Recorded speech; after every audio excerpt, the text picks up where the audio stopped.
만약 여러분이 오늘 본문에 등장하는 바디메오와 같이 눈이 보이지 않는다면 어떻게 기도하시겠습니까? 아마 하나님께 눈뜨게 해달라고, 보고 싶다고 부르짖었을 것 같습니다. 저도 그래요. 제가 만약에 보이지 않는다면 하나님께 나와서 오늘 나오면서 주님, 제 눈을 꼭 뜨게 해주세요. 보고 싶습니다. 하나님, 저를 사랑하는 부모님의 얼굴도 보고 싶고요, 제 사랑하는 아내와 아들의 얼굴도 보고 싶습니다. 라고 기도할 것 같아요.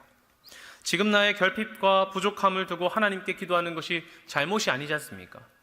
그리고 정말 소망하지 않겠습니까? 앞서 말씀드린 것처럼 바디메오와 같은 상황이라면 저도 기도할 것 같습니다. 그런데 만약에 이 마음으로만 바디메오를 바라본다면 우리는 바디메오를 단순하게 이해하게 될 것이에요.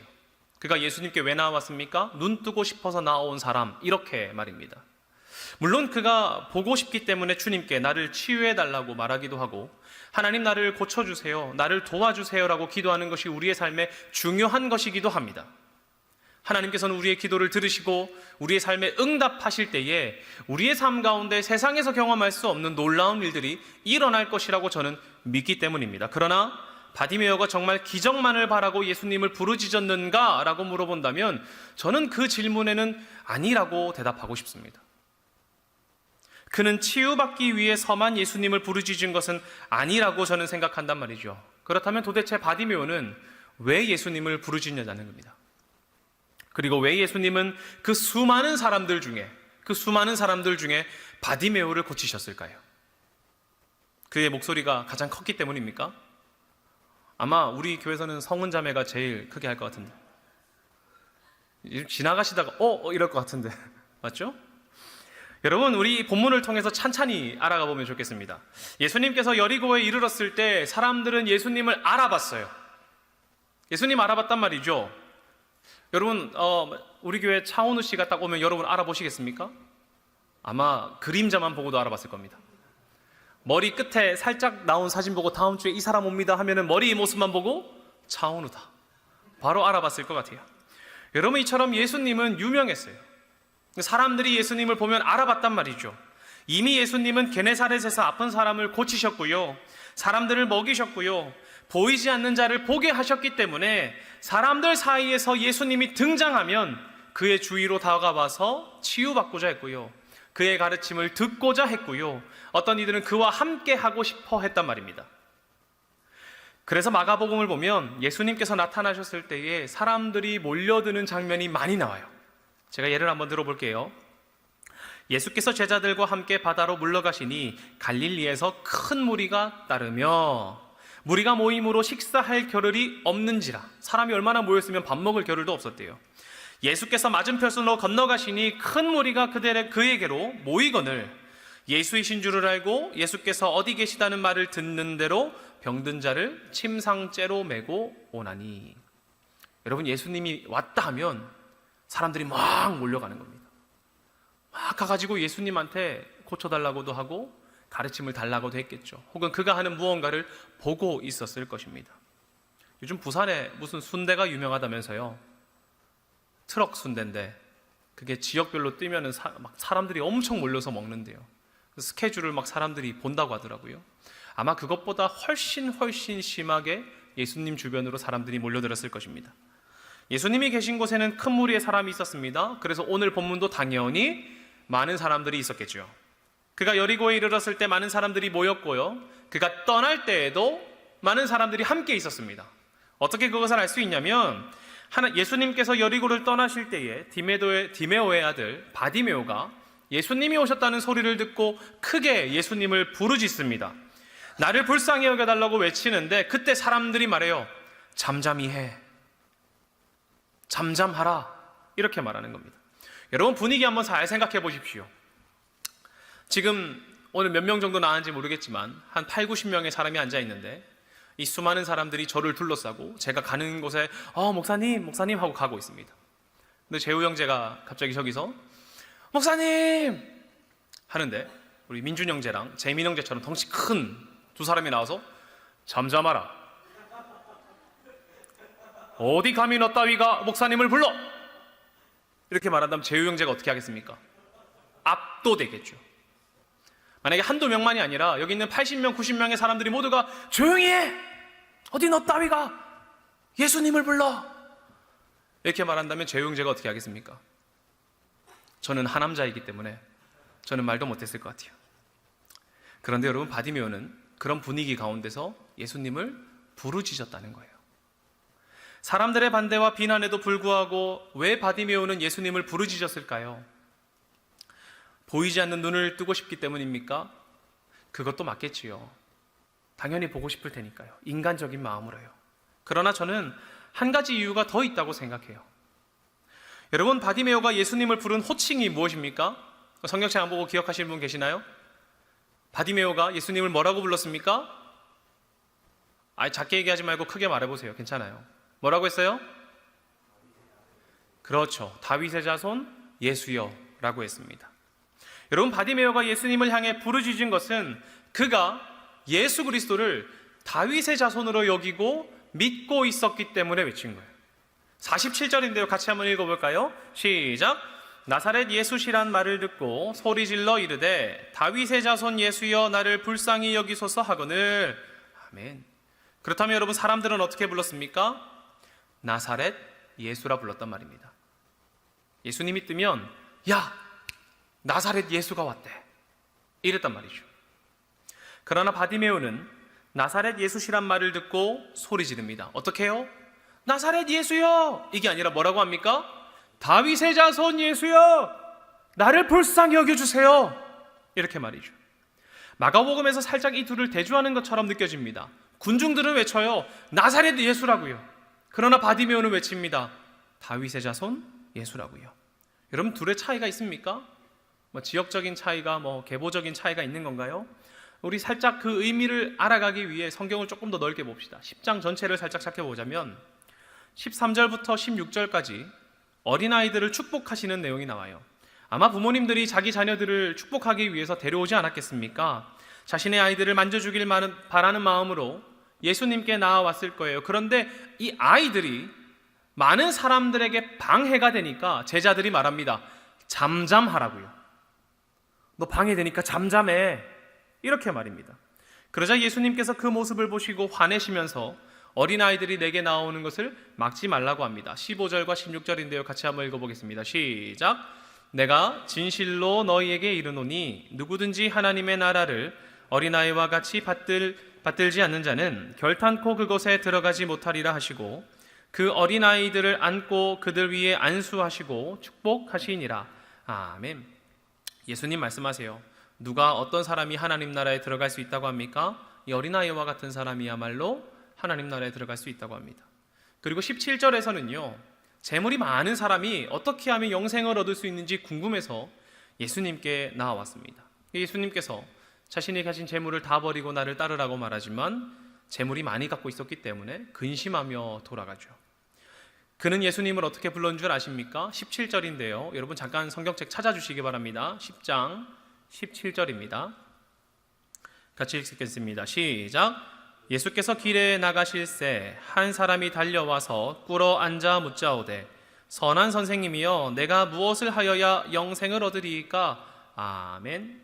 그리고 건너뛰어서 35절부터 보면 야고보와 요한이 예수님께 구하기를 주님께서 영광의 자리에 앉으실 때에 자신들을 좌편과 우편에 앉게 해달라고 요청합니다. 이들의 요청이 무엇입니까? 으뜸이 되고자 하는 거겠죠. 35절 같이 한번 읽어보겠습니다. 10장 35절입니다. 시작! 세베대의 아들 야고보와 요한이 주께 나와 여짜오되 선생님이여 무엇이든지 우리가 구하는 바를 우리에게 하여 주시기를 원하옵나이다. 그리고 나서 오늘 본문에 바디메오가 등장한단 말이죠. 여러분 10장에 참 많은 사람들이 나오지 않습니까? 많은 등장인물들이 예수님을 대하는 태도가 조금씩은 다른 것 같아요. 그렇지 않나요? 부자 청년은요 예수님을 선생님이라 말하면서 그에게 지혜를 간구합니다. 어떻게 해야 영생 얻을 수 있습니까? 가르쳐 주세요 라고 말하고, 야고보와 요한은 예수님께서 영광의 자리에 앉으실 때에 우리를 잊지 말아달라고 한 자리씩 달라고 말합니다. 수많은 사람들이 예수님을 나사렛 예수, 나사렛의 능력자, 나사렛의 치유자로 여겼습니다. 그에게 다가가면 지식을 얻을 수 있거나 치유를 경험할 수 있다거나 그를 쫓아가면 영광의 자리에 오를 수 있지 않을까라는 기대가 있었을 것 같아요. 그러나 그 수많은 사람 사이에서 바디메오가 예수님을 무엇으로 여겼습니까? 다윗의 자손으로 여겼단 말입니다. 여러분, 다윗의 자손이란 무엇입니까? 그저 다윗의 혈통인 건가요? 최근에 우리 안중근 의사의 그 조카 손자 같은 분이 아이돌 되려고 프로그램 나왔죠. 여러분, 다들 열심히 직장 생활하시고 열심히 공부하시는군요. 저만 릴스와 뉴스를 찾아보는 겁니까? 그런 일이 있었습니다. 뭐 그런 의미입니까? 다윗의 혈통이구나, 뭐 이런 겁니까? 아니란 말이에요. 다윗의 자손이라는 말은 우리를 구원할 메시아, 곧 구원자라는 것을 말합니다. 그저 평범하게 들릴 수 있는 이 말이 이스라엘에게는 크나큰 의미였단 말이죠. 하나님께서 구약에서 수천 년에 걸쳐서 선지자들을 통해 약속하신 구원의 언약이 다윗의 자손에서 나실 것이고, 그리고 그 구원자로 지칭하는 말이 다윗의 자손입니다. 그러니 이 바디메오가 예수님을 대하는 태도는 그저 나를 가르칠 수 있는 선생이라거나 존경받을 만한 선생이라거나 기적을 베푸는 마술사가 아니라 어떤 의미입니까? 이 천한 나를 구원하여 주실 나의 주님, 우리가 지금까지 기다려온 나의 메시아, 나의 구원자 주님이란 말입니다. 여러분, 이 둘 차이에 큰 차이가 있죠. 선생, 영광의 자리는 모두 위를 향합니다. 내가 어떻게 하면 고상한 지식을 깨달을 수 있는지, 내가 어떻게 하면 더 높은 자리에 앉을 수 있는지 기대하는 것이지만, 바디메오의 자리는 아래를 향하는 거예요. 무엇인 건가요? 주님 그저 내 삶 가운데 임해 주시면, 주님 나의 삶에 임하셔서 나를 고쳐주시면, 나를 불쌍히 여겨주시면 내 삶이 바뀔 것입니다 라는 고백이란 말이죠. 여러분이 아래로의 고백을 하고 있는 바디메오가 어린아이처럼 여겨지지 않나요? 어린아이는 어떤 존재인가요? 부모님 없으면 아무것도 할 수 없는 거죠. 부모님이 함께 하셔서 도와주고, 부모님이 세워주고 씻겨주고 사랑해 주어야 성장할 수 있는 존재, 그것이 아이 아닙니까? 저는 오늘 이 모습을 보면서 바디메오의 이 자세가 어린아이의 자세이지 않을까, 이런 마음을 생각했습니다. 그는 어린아이처럼 구원자를 기다렸습니다. 누구를요? 나를 보게 할 사람이 아니라 나를 건지실 주님을 기다렸단 말이죠. 여러분, 그의 기다림이 느껴지십니까? 그의 기다림을 느낄 수 있는 말씀이 있는데요, 그가 지금 예수님을 간절히 기다렸다는 것과 혹여나 그가 나를 만나지 못하고 떠나실까봐 염려하고 두려워하고 있는 말씀이 있습니다. 48절부터 50절인데요 마가복음 10장 48절부터 50절입니다 잠시 찾겠습니다. 찾으신 줄 믿고 함께 읽겠습니다. 시작. 많은 사람이 꾸짖어 잠잠하라 하되 그가 더욱 크게 소리질러 이르되 다윗의 자손이여 나를 불쌍히 여기소서 하는지라.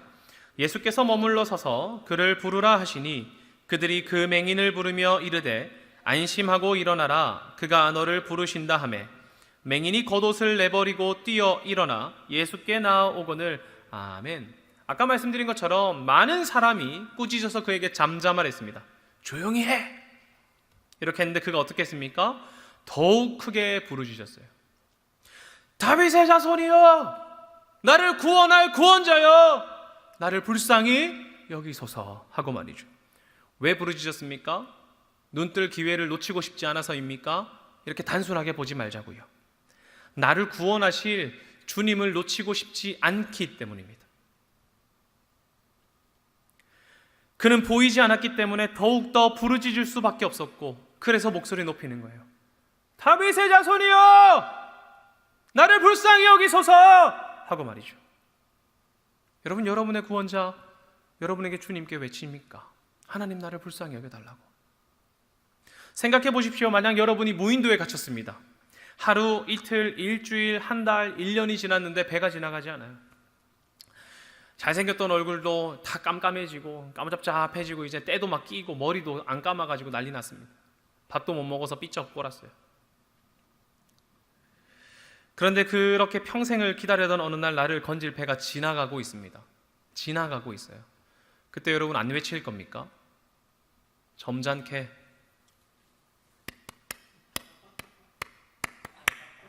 이렇게 할 건가요? 여러분 제발 TV 좀 보세요. 영화도 좀 보시고요. 따따따 이거 몰라요? 아시죠? 예. 아니면은 뭐 살려주세요 이렇게 안 할 건가요? 살려주세요. 제가 갇힌 지 한 5년 됐답니다. 이럴 건가요?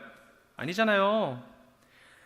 여러분, 어느 날 나를 건질 배가 나타났어요. 그러면 여러분 어떡하시겠어요? 죽어라 외쳐야죠. 살려주세요. 나를 좀 불쌍히 여겨주세요. 들려요. 이러면서 말이죠. 여러분, 바디메오는 이와 같은 마음으로 외쳤을 겁니다. 우리가 평생 기다려온 메시아, 나를 불쌍히 여겨주세요. 이 마음으로 말이죠. 그러니까 사람들이 잠잠하라고 해도 포기하지 않는 거예요. 왜요? 예수님 지나가면 내가 이제 구원 못 받으면 어떡합니까? 두렵단 말입니다. 그리고 예수님께서 그를 부르셨을 때 그가 겉옷을 내버리고 일어나 주님께 달려갔다고 말합니다. 굳이 그 말을 썼어야 됐을까? 라고 생각해 보실 수 있을 것 같아요. 여러분, 겉옷이라는 게 뭘까요? 사전을 찾아보니까 가난한 자들에게는 한밤의 추위를 막아주는 천막이요 이불이었다고 합니다. 그러니까 가난한 사람에게는 추위를 막아줄 수 있는 게 이 겉옷밖에 없었다는 거예요. 그래서 이 겉옷은 꾀제제해도 어느 정도 가치가 있었다는 겁니다. 저당을 잡을 수가 있었대요, 이 겉옷을 맡기면. 그러나 가난한 사람들이 추위에 얼어 죽거나 위험하면 안 되기 때문에 저당을 잡았다고 하더라도 해가 지기 전에는 돌려주어야 했답니다. 밤에는 덮어야 되니까요. 안 그러면 추위 때문에 그가 곤혹에 처할 테니까요. 여러분, 이 바디메오에게 자신의 생명을 지켜주고 보호해준 유일한 것이 무엇이겠습니까? 겉옷이란 말이죠. 당시 시대에는 이런 아픔이 있으면 죄 때문에 하나님의 저주가 임했다고 생각했습니다. 그래서 사람들이 외면했겠죠. 소외받았겠죠. 사람들이 쯧쯧거리지 않았겠습니까? 그런 바디메오의 삶에 유일한 온기가 있다면 무엇이에요? 이 겉옷이란 말입니다. 그런데 예수님께서 그를 부르시자 그가 어떻게 해요? 나를 지금까지 지켜주었던 겉옷을 버리는 거예요. 왜요? 왜 이 겉옷을 버립니까? 나를 보호하고 지켜주시고 살려주실 분이 이제는 겉옷이 아니라 예수 그리스도이기 때문입니다. 예수님만이 자신의 희망이고 생명이시고 나를 건지실 메시아이기 때문에 그는 겉옷을 버리고 달려갑니다. 여러분, 예수님께 다가간 바디메오에게 주님께서 물어보십니다. 51절인데요. 같이 한번 읽어보겠습니다. 시작. 예수께서 말씀하여 이르시되 내게 무엇하여 주기를 원하느냐? 맹인이 이르되 선생님이여 보기를 원하나이다. 주님께서 말씀하세요. 무엇하여 주기를 원하냐고요? 바디메오가 말합니다. 선생님이여 보기 원합니다. 목사님, 바디메오도 선생님이라는데요, 보고 싶다고 하는데요, 주님 사랑한다고 안 하는데요 라고 말하고 싶지 않습니까? 어떤 의미일까요? 저는 바디메오가 진짜 보고 싶다고 말했을 거라고 생각해요. 하나님 이왕 주신다면 보게 하면 좋잖아요. 안 그런가요? 주님, 나를 보게 해주세요. 이것도 맞습니다. 그러나 그가 그저 눈을 뜨고 싶었던 이유가 안 보였기 때문일까? 생각했을 때 잘 모르겠는 거예요. 내가 안 보였기 때문에 보고 싶다라고 말하는 걸까? 제가 의문이 들었습니다. 그때 두 가지 생각이 났어요. 제가 지금까지 말씀드리면서 바디메오가 예수님을 무엇으로 보고 있다고 말했습니까? 메시아로 여기고 있다고 말했어요. 다윗의 자손이라고 말했단 말이죠. 사람들이 말하는 나사렛 예수, 치유하고 기적을 베푸는 사람이 아니라 나를 구원하실 다윗의 자손, 메시아, 구원자 예수 그리스도를 바라보고 있단 말입니다. 그때 여러분, 이 눈을 뜨고 싶다는 것은 되게 의미가 있는 말이에요. 그때는 말이죠. 마태복음 11장 5절을 보면요, 이렇게 말합니다. 그 예수님께 요한의 제자가 와서 이렇게 말해요. 우리가 다른 사람을 기다릴까요?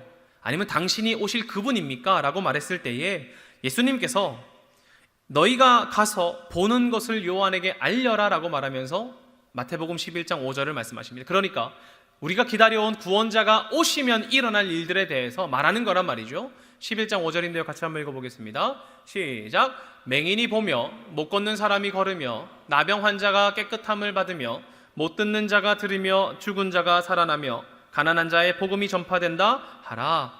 아멘. 이렇게 말합니다. 요한의 제자들이 당신이 우리가 기다려온 그분입니까? 다른 사람을 기다릴까요? 말했을 때 예수님께서 너희가 본 것을 말하라고 하면서 어떻게 말해요? 맹인이 보고 못 걷는 자가 걷고 죽은 자가 살아나고 가난한 사람에게 복음이 전파된다 하라고 합니다. 왜요? 그것이 메시아가 오면 일어날 일이기 때문입니다. 그러면 여러분, 바디메오의 보기 원한다는 이 말이 어떻게 들려지나요? 주님, 내가 안 보이니까 보고 싶습니다. 내가 지금 당장 먹을 게 없으니까 먹을 게 먹고 싶습니다. 하나님, 내가 지금 당장 가난하니까 부하고 싶습니다. 이렇게 말하는 것으로 여겨지나요? 아니면 주님, 나는 당신을 나의 메시아로 여깁니다. 내가 무엇 해주기를 원하니 보고 싶습니다. 그래서 주님이 나의 메시아인 것을 확정해 주세요 라고 얘기해주지 않습니까? 보기 원한다는 이 말은 내 앞에 계신 이분이 나의 메시아라는 확신이며 고백이란 말이죠. 그러니까 정말로 보고 싶었을 수도 있지만 자신의 눈을 뜨게 하심으로 바디메오의 믿음, 무엇입니까? 내 앞에 계신 이분이 나의 구원자이시다, 나의 메시아이시다라는 것을 확정하는 시간이었다는 거예요. 그리고 그의 믿음은 현실이 되었습니다. 예수님, 여러분 예수님 보기 원하십니까? 예수님 왜 보기 원하십니까? 보면은 나에게 성공을 주셔서, 능력을 주셔서, 힘을 주셔서, 세상 살아갈 수 있는 지혜를 주셔서요? 아니요. 예수님 왜 보고 싶습니까? 주님이 나의 구원자이시기 때문입니다. 그 주님을 만나기를 간절히 소망합니다. 그리고 또 하나 그가 보기 원한 이유가 이것 아닐까 싶습니다. 여러분, 그가 보게 된 후에 무엇 했는 줄 아십니까? 만약에 내가 안 보이다가 보이게 되면 저는 얼른 가서 예쁜 것도 보고 일상도 살고 직장도 구하고 그러고 싶을 것 같아요. 그런데 바디메오는 자신이 보게 된 후에 무엇 했냐면 곧장 예수님을 따랐단 말입니다. 52절인데요. 같이 한번 읽어보겠습니다. 시작. 예수께서 이르시되 가라, 내 믿음이 너를 구원하였느니라 하시니 그가 곧 보게 되어 예수를 길에서 따르니라. 아멘. 여러분, 바디메오가 예수님을 향해 부르짖으면서 자신의 모습을 한번 상상했다고 생각해보죠. 주님을 만난 모습 말입니다. 바디메오가 예수님을 부르짖으면서 내가 기적을 경험하고 눈을 뜨는 것을 상상했을까요? 아니면 구원자 예수 그리스도를 따라가는 모습을 그렸을까요? 저는 후자라고 생각합니다. 왜요? 주님께서 가라는데 어디로 갑니까? 주님 따르는 길로 가잖아요. 내가 너 눈 뜨겠으니까 가. 예, 주님, 저는 일상으로 가겠습니다. 이제 연애도 하고요, 사회생활도 하고요, 좋은 직장도 얻고요, 행복하게 살게요 하고 간 게 아니라 가라. 네, 저는 주님 따라가겠습니다. 거기서 우리는 바디메오의 상상을 알 수 있는 거예요. 뭐예요? 그가 눈 뜬 다음에 일상으로 가는 모습을 그린 게 아니라 이 사람은 예수님 따라가는 거 그렸구나. 나의 구원자, 나의 메시아, 그분을 따라가는 것 말입니다. 여러분, 그 믿음이 현실이 되고 그 상상이 현실이 되었단 말이죠. 사랑하는 산성교회 믿음의 성도 여러분, 우리에게도, 우리 인생에도 바디메오와 같은 일이 일어날 수도 있습니다. 나의 구원자 되시는 예수님을 만날 수도 있고요, 주님께서 내게 무엇 원하시는지 물어보실 때도 있고요, 그리고 주님으로 인해 내 몸과 마음이 치유받고 회복되고 힘을 얻을 때도 있을 것입니다. 그때 여러분 무엇을 꿈꾸십니까? 다르게 말해서 오늘 교회 나오면서 어떤 모습 꿈꿨냐고요? 주님 앞에 점잖은 모습입니까? 하나님 반갑습니다. 아유, 저를 구원해 주실 분이라고 감사합니다. 이거 꿈꾸나요? 아니요, 저는 그거 안 꿈꿉니다. 주님 지나가실 때 주님! 나 좀 불쌍히 여겨주세요. 나를 외면치 마세요. 내 삶을 기억해 주세요 라고 저는 외치고 싶어요. 그리고 주님 나를 부르셨을 때에 나의 겉옷을 벗고 달려가고 싶어요. 여러분, 나를 보호하는 것 같은 그것, 절대 포기할 수 없을 것 같은 그 겉옷을 벗잔 말입니다.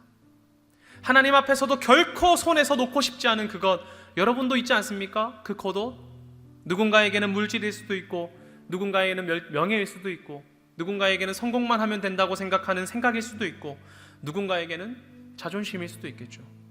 하나님, 나 이 자존심 절대 포기 못합니다. 내가 가난하면 가난해 지금 못합니다. 이런 자존심이 나의 겉옷이라면 벗잔 말입니다. 우리의 구원자 되시는 주님께 나아갈 때 그 겉옷을 버릴 용기가 우리에게 필요합니다. 믿음이 필요하고요. 한번 상상해 보십시오. 생각해 보십시오. 여러분의 겉옷이 무엇인지. 그 옷 벗는 상상 한번 해보자고요. 마지막으로 주님께서 나의 믿음에 확신을 더해 주실 때, 너 무엇 원하니? 보기 원합니다. 그 믿음에 확신을 더해 주실 때 우리도 바디메오처럼 주님 쫓아가야 하지 않겠습니까? 바디메오가 눈을 뜬 후에 주님을 따라갔다는 것은 정말 중요한 포인트입니다. 그가 상상한 것이 무엇이기 때문입니까? 주님 쫓아가는 것이기 때문입니다. 사랑하는 생성교회 믿음의 성도 여러분, 여러분 교회 나오면서 어떤 꿈 그리고 계십니까? 그냥 교회 왔다가 가는 것 꿈꾸는 거 아니잖아요. 나는 평생 죽을 때까지 주일날 그냥 왔다가 앉았다 가야지, 꿈꾸시나요? 우리 그런 거 꿈꾸지 않잖아요. 지금은 내가 비록 조금은 신앙이 식었더라도 교회 나오면서 그래도 내가 어느 날은 회복되지 않을까? 그래도 내가 어느 날은 더 주님 사랑하지 않을까? 그래도 내가 어느 날은 더 예수 그리스도를 쫓아가며 살지 않을까? 이런 마음으로 이 자리에 나오지 않지 않습니까? 그러니 여러분, 우리 예수님을 부르짖자는 거예요. 오늘 이 자리에 나오면서 앉았다 그냥 가지 말고, 하나님, 나 좀 불쌍히 여겨주세요. 나 여기 앉아 있습니다. 나에게 믿음 주세요. 나에게 용기 주세요. 겉옷을 벗을 용기 말이죠. 이렇게 고백하면서 주님 찾았으면 좋겠습니다. 우리 함께 이 찬양하면서 이 상상을 한번 해볼까요? 여러분의 굳은 마음이 깨어지고 식어버린 열정이 다시 활활 타오르며 여러분의 일상에서 바디메오와 같이 나의 겉옷을 벗고 주님을 쫓아가는 여러분의 모습을 그려보자 말입니다. 하나님, 나에게도 믿음 주셔서 바디메오처럼 일어나 주를 쫓게 하여 달라고. 우리 함께 찬양합시다.